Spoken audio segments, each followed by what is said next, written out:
Este é um sistema novo feito nos Estados Unidos que nunca foi visto em ação antes. E, segundo relatos, está alcançando grande sucesso ao derrubar drones de ataque de longo alcance russos na Ucrânia, o Tempestade. Então, vamos dar uma olhada mais de perto nesse sistema e no papel único que ele pode desempenhar nas defesas aéreas antidrones da Ucrânia.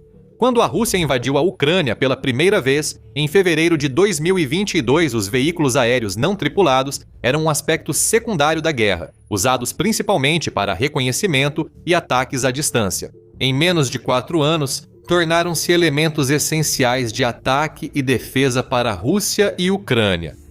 Nas linhas de frente, drones kamikaze FPV, tanto das variedades guiadas por GPS quanto por fibra óptica, dominam os céus, tornando qualquer forma de movimento extremamente perigosa. E bem atrás das linhas de frente de ambas as nações. Drones de ataque de longo alcance, como a família Geron da Rússia de munições vagantes e o FP-1 da Ucrânia, lançam o inferno sobre infraestruturas críticas como estações de energia e portos. Os ataques implacáveis da Rússia à infraestrutura energética ucraniana com mísseis e Gerans deixaram grandes cidades como Kiev, Kharkiv, Dnipro e Odessa no escuro, sem aquecimento ou água por longos períodos, em pleno inverno congelante. Por isso, parar esses bombardeios noturnos nunca foi tão crucial. E agora, a Ucrânia tem uma nova e temível flecha em sua aljava. No início de janeiro de 2026, o Centro de Comando da Força Aérea da Ucrânia divulgou um vídeo mostrando o sistema Tempest em ação, comprovando que ao menos um desses sistemas estava em uso ativo na Ucrânia, provavelmente pela Força Aérea. Curiosamente, uma versão fortemente desfocada do mesmo vídeo foi divulgada em outubro anterior, sugerindo que o sistema já estava em uso na Ucrânia há vários meses antes de seu uso ser confirmado publicamente. O sistema Tempest, fabricado pela empresa de defesa V2X, com sede na Virgínia, só foi apresentado em outubro na exposição da Associação do Exército dos Estados Unidos, ou AUSA, em Washington. Nenhum anúncio oficial sobre o fornecimento do sistema para a Ucrânia foi feito pela empresa ou por fontes militares dos Estados Unidos. No entanto, o fato de um sistema de armas ocidental ter sido testado secretamente ou colocado em serviço com as forças armadas ucranianas está longe de ser um caso isolado ou controverso. Desde o início da invasão da Rússia, inúmeras empresas ocidentais expuseram seus protótipos e sistemas emergentes ao combate real na Ucrânia. Uma situação que passou do improviso para o oficial. Em julho de 2025, o principal polo de inovação em defesa da Ucrânia, Brave One, anunciou o lançamento de um novo programa chamado Teste na Ucrânia, que permite que empresas estrangeiras testem tecnologias militares no campo de batalha. De acordo com a Brave One, a iniciativa permite que empresas e governos estrangeiros criem soluções para desafios reais de guerra, recebendo feedback imediato do pessoal militar e aprimorando seus produtos com base na experiência de combate. Ela simplifica os procedimentos para obter permissões de importação e aborda situações práticas, como danos ou destruição de equipamentos de teste durante testes em campo de batalha. Por isso, não é surpreendente que um sistema como o Tempest tenha sido testado secretamente na Ucrânia. Como tantos outros sistemas de armas, nem todos esses experimentos dão certo. Por exemplo, a Ucrânia recentemente cancelou novos pedidos dos drones de ataque HX-2 da startup alemã de defesa Helsing. O HX-2 foi projetado para operar de forma autônoma, usando IA para orientação terminal, navegação intermediária e aquisição visual de alvos. No entanto, apesar dos planos anunciados anteriormente de adquirir até 6.000 deles, eles aparentemente não atenderam às expectativas. Durante os testes de linha de frente realizados pelo 14º Regimento da Ucrânia, embora refutados pela Helsing, as forças ucranianas relataram problemas na decolagem, falta de recursos de IA prometidos e vulnerabilidade à guerra eletrônica. Bloqueio de sinal interrompeu a comunicação com os operadores. Com base nas informações limitadas disponíveis sobre seu desempenho até o momento, o Tempest parece ser muito mais eficaz. Nas imagens compartilhadas pelo comando da Força Aérea do sistema Tempest em operação, um operador identificado pelo indicativo de chamada, Short, diz: "Até agora, nossa equipe destruiu 21 drones Shahed." O Shahed 136 é o drone iraniano original, a partir do qual a família Geron foi adaptada. "Esta máquina mantém o céu protegido", ele diz, acrescentando que sua equipe já havia sido enviada para as regiões orientais da Ucrânia, onde destruíram todos os alvos que atacaram lá. Agora, adoro ver a tecnologia de ponta realmente se provar em batalha. Inscreva-se no The Military Show. Nós desmontamos esses sistemas enquanto eles ainda estão fumegando. Então, o que é o sistema Tempest e o que o torna uma proposta tão interessante para as defesas aéreas da Ucrânia? Resumindo, o V2 Tempest é um veículo de alta mobilidade com um lançador para AGM-114, mísseis Hellfire que foram otimizados para atuar em um papel de contra-sistemas aéreos não tripulados, ou CUAS. Entende-se que ele dispara a variante Longbow do míssil, que carrega uma ogiva de 20 libras e usa radar em vez de orientação a laser para rastrear e atingir os alvos. O sistema combina um lançador duplo Longbow com o radar, que é colocado em um chassi 4x4 altamente móvel, modular e leve. Parece ser um Can-Am Maverick X3 SSV, de acordo com V2X. A plataforma do bug é construída a partir de componentes comerciais prontos para uso, ou COTS, oferecendo velocidade, modularidade, precisão letal e escalabilidade em uma configuração leve, feita sob medida para missões avançadas de combate a UAS. É uma filosofia de design que enfatiza velocidade, simplicidade e sobrevivência. O chassi 4x4 significa que o Tempest pode manobrar com facilidade em terrenos acidentados, acompanhando a infantaria mecanizada ou unidades de forças especiais em ambientes dinâmicos. Seu perfil baixo e alta agilidade o tornam ideal para engajamentos rápidos de atirar e fugir, onde ameaças são detectadas e interceptadas. O veículo rapidamente se reposiciona antes que o inimigo responda com fogo de contrabateria ou mira eletrônica. Essas capacidades de atirar e fugir são aprimoradas pelo sistema de disparo. E esqueça os recursos do míssil Longbow, que o Tempest dispara.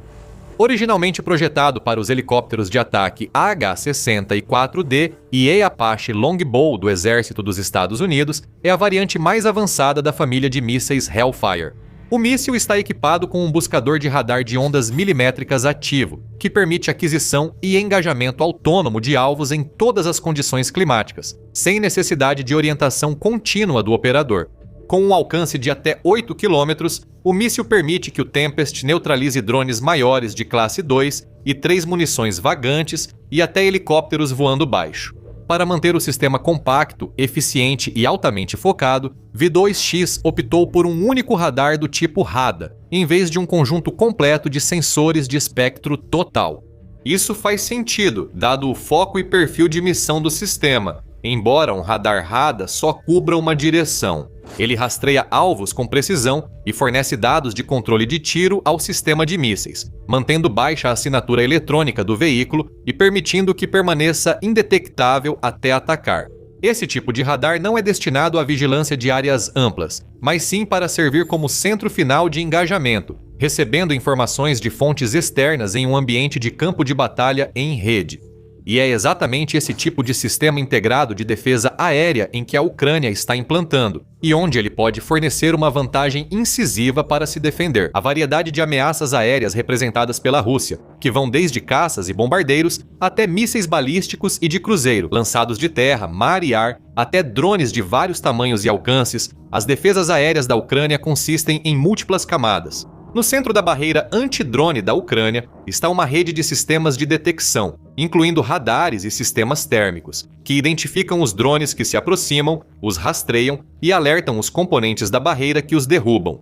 Esses sistemas são reforçados por uma rede de sistemas de guerra eletrônica, que interferem na navegação dos drones, forçando-os a pousar ou a errar seus alvos pretendidos, ou, em alguns casos, até retornar ao remetente. Na Rússia, em termos de abater os drones, a primeira camada é composta pelos caças da Ucrânia, incluindo os Su-20 e Su-7 da era soviética, além dos F-16 fabricados nos Estados Unidos e dos Mirage 2000 franceses. Mísseis disparados desses caças têm se mostrado bastante eficazes para derrubar alvos de alto valor, como mísseis de cruzeiro e balísticos. No entanto, a Ucrânia possui poucos deles. Eles são caros para operar e manter. Os estoques dos mísseis que eles disparam estão em falta, e eles não são custo-efetivos. Soluções contra drones russos que são muito mais baratas. A próxima camada é a rede de sistemas tradicionais de defesa aérea baseados em mísseis da Ucrânia, como o Patriot Mim-100 e 4 fabricado nos Estados Unidos e os sistemas Iris-T alemães.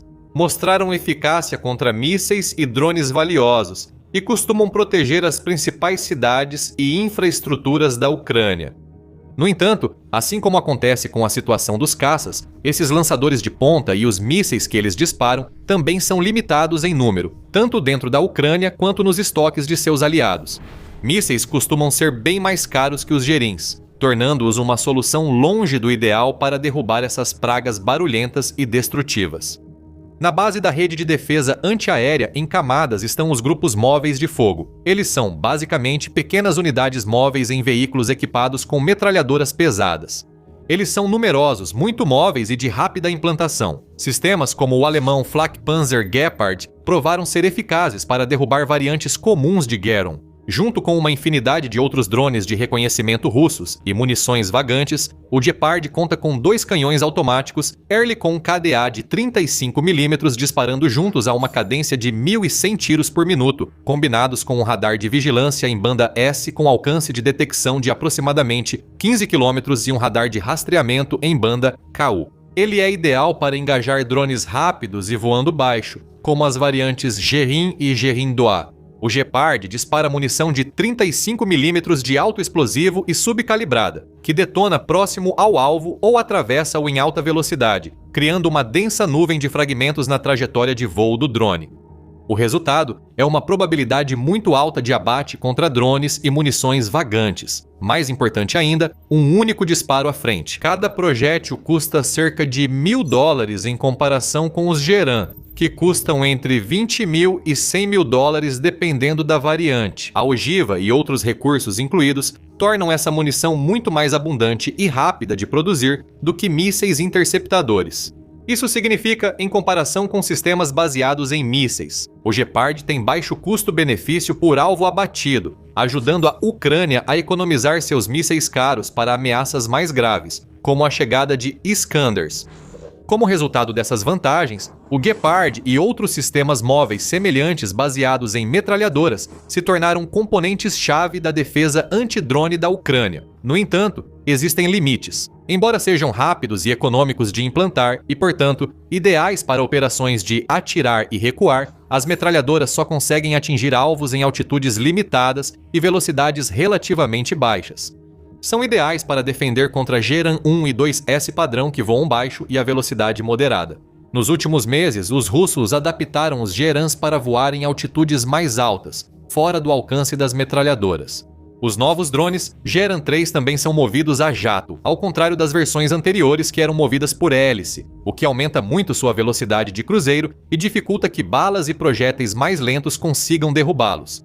Além de uma dúzia ou mais de mísseis russos, as defesas aéreas da Ucrânia precisam lidar com algo entre 100 e 600 drones de longo alcance todas as noites, muitos deles muito mais baratos. Geran, drones iscas projetados especificamente para distrair e consumir as preciosas defesas aéreas, enquanto os Gerans carregando cargas úteis passam pelas brechas criadas por esse processo. Se esses drones estiverem voando além do alcance das defesas baseadas em canhões, a Ucrânia basicamente fica com 2 opções ruins: usar seus mísseis limitados e caros para derrubá-los ou se preparar para o impacto. É um grande desafio para a Ucrânia. Ela precisa de um matador de drones com alcance de míssil interceptador, mas tão rápido e barato de produzir quanto um projétil.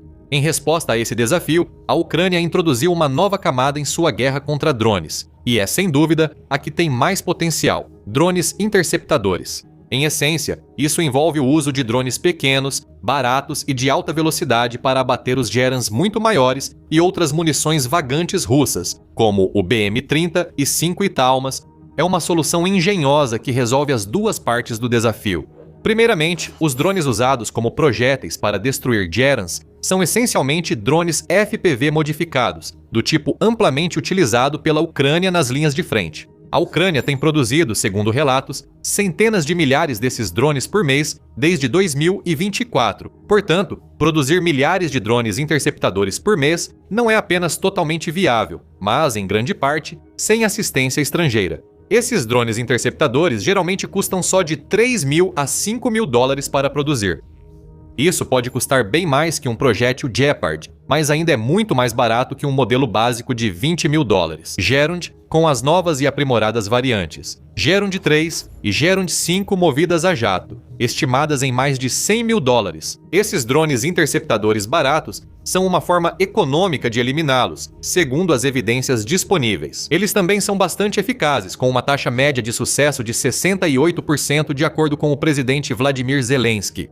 Em julho, ele estabeleceu uma meta de produção de 1.500 drones interceptadores do tipo FPV por dia, e até o final do ano, essa meta já havia sido alcançada, segundo relatos. É um feito impressionante e que provavelmente permite à Ucrânia acumular um estoque. Embora a Rússia supostamente tenha capacidade para produzir 500 Gerans e Gaberas por dia, normalmente utiliza apenas uma fração desse total em seus ataques noturnos, o que significa que, quase certamente, também está acumulando um estoque. Se a Rússia resolver lançar os mega-ataques com milhares de Gerans, como tantas vezes previstos, mas nunca realizados, um grande estoque de drones interceptadores valerá ouro, de fato, com tanto foco em drones interceptadores na Ucrânia. Hoje em dia, e à luz das dificuldades bem documentadas para garantir de forma confiável sistemas de ponta e mísseis interceptadores dos parceiros, onde o Tempest se encaixa em sua matriz de defesa aérea? Bem, para começar, não está claro quantos sistemas Tempest a Ucrânia já possui. As imagens divulgadas até agora só confirmam um único sistema. Considerando a novidade do sistema, é improvável que haja mais de 2 Tempests em serviço ativo nas Forças Armadas da Ucrânia atualmente. Se for tão eficaz quanto Short afirma e implantado em larga escala, pode integrar bem as defesas aéreas da Ucrânia como mais uma camada oblíqua. Se drones interceptadores preenchem a lacuna entre mísseis e canhões, o Tempest, com mobilidade e robustez, pode preencher a lacuna entre esses drones e sistemas de defesa aérea de mísseis avançados já existentes na Ucrânia. Os sistemas Patriot, Iris-T e outros de alta tecnologia da Ucrânia geralmente ficam longe das linhas de frente. Eles protegem cidades e instalações-chave na retaguarda contra ataques de mísseis russos, Iskander, Kalibur, Kinzhal e KH-100. E são usados com moderação devido à escassez contínua de mísseis interceptadores de reposição. Gepards da Ucrânia e outras defesas móveis com metralhadoras ficam mais na retaguarda, protegendo cidades dos Gerons que acompanham ataques de mísseis. Montados em veículos, eles podem atirar e se mover rápido, o que os tornaria eficazes na linha de frente. Mas a Rússia normalmente não destina seus Gerons para isso. A Rússia usa principalmente bombas planadoras FAB, drones FPV com fibra óptica e artilharia na linha de frente, não munições vagantes. Os Gerons são para estações de energia, navios carregados com grãos ucranianos e prédios residenciais de vários andares, longe do moedor de carne das linhas de frente. Nesse cenário de defesa de alto valor na retaguarda, o Tempest provavelmente só traria valor marginal às defesas aéreas da Ucrânia, especialmente em locais onde sistemas Patriot ou Iris-T também estão instalados. O míssil Longbow do Tempest tem um alcance de apenas cerca de 8 km comparado aos 180 km do Patriot PAC-3 e aos 40 km do Iris-T SLM. Sua altitude efetiva também é significativamente menor, 6.000 metros em comparação com os 6.000 metros do PAC-3 e os 20.000 metros do SLM. Então, eles só são realmente eficazes contra alvos de baixa altitude e oferecem uma janela de engajamento muito menor do que seus equivalentes mais avançados. Por outro lado, custando menos de $150 mil cada, os Longbows são de 2 a 4 vezes mais baratos que os mísseis SLM e muito mais baratos que os PAC-3, que custam de 4 a 7 milhões de dólares cada.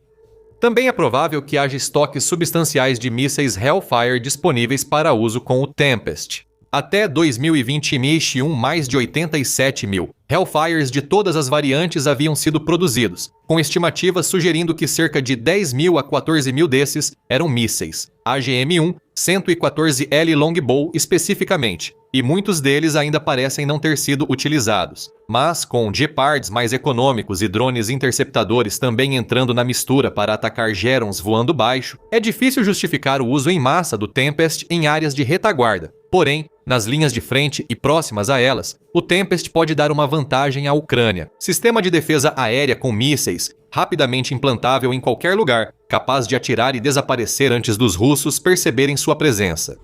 Lançadores de mísseis ficam em ambos os lados do teto do veículo, proporcionando ao Tempest uma plataforma de disparo elevada, equilibrada e com amplos arcos de engajamento. Os mísseis Longbow são dispare e esqueça, permitindo que o veículo não mantenha contato após o lançamento, reduzindo o tempo de exposição do operador. Eles podem recuar logo após o lançamento, rearmar e se reposicionar rapidamente, tornando o Tempest ideal para operações rápidas de entrada e saída, essenciais no campo de batalha. Além da mobilidade proporcionada pelo seu chassi 4x4, a leveza do Tempest também o torna adequado para uso na linha de frente. Além de ser conduzido até o local, ele pode ser lançado de aeronaves de transporte, movido por logística leve e mantido com peças disponíveis comercialmente. Somando tudo isso, dá para ver como uma frota de várias dezenas, ou de preferência 100 Tempests espalhados pela linha de frente, poderia fazer uma diferença enorme para a Ucrânia. Eles dariam à Ucrânia um sistema avançado de defesa aérea com mísseis, permitindo enfrentar os Gerans mais perto da linha de frente e longe dos alvos finais. A capacidade do Longbow de atingir alvos terrestres com precisão, assim como drones, significa que o Tempest também daria à Ucrânia uma opção semelhante ao HIMARS, com menor alcance e poder destrutivo, mas muito mais mobilidade e custo de substituição bem menor. Como todo sistema de armas, o Tempest também apresenta algumas limitações, ao menos em sua versão inicial conhecida. O radar, por ter campo de visão estreito, depende de uma rede maior de sensores para alerta antecipado e dados de alvos. Isso mostra que ele não é totalmente independente, podendo ser vulnerável. Além disso, a carga útil de mísseis do Tempest 2 significa que ele tem capacidade limitada para responder a ataques de enxames de drones, a menos que seja implantado em grande número ou combinado com sistemas de apoio adicionais. Ainda assim, na era emergente da guerra aérea descentralizada e acelerada, essas limitações devem ser vistas mais como restrições táticas do que como falhas estratégicas. Neste ponto, sem dúvida, como tantos outros sistemas de armas, as capacidades do atual Tempest serão aprimoradas e melhoradas graças à experiência de combate adquirida na Ucrânia. Se ele corresponder à sua promessa inicial de ser um matador de Geron, podemos esperar ver o Tempest sendo usado de forma muito mais ampla, tanto na Ucrânia quanto possivelmente pelo exército dos Estados Unidos também. Vamos mantê-lo informado sobre o Tempest e outros equipamentos militares inovadores. Inscreva-se no canal para não perder novidades. Obrigado por assistir.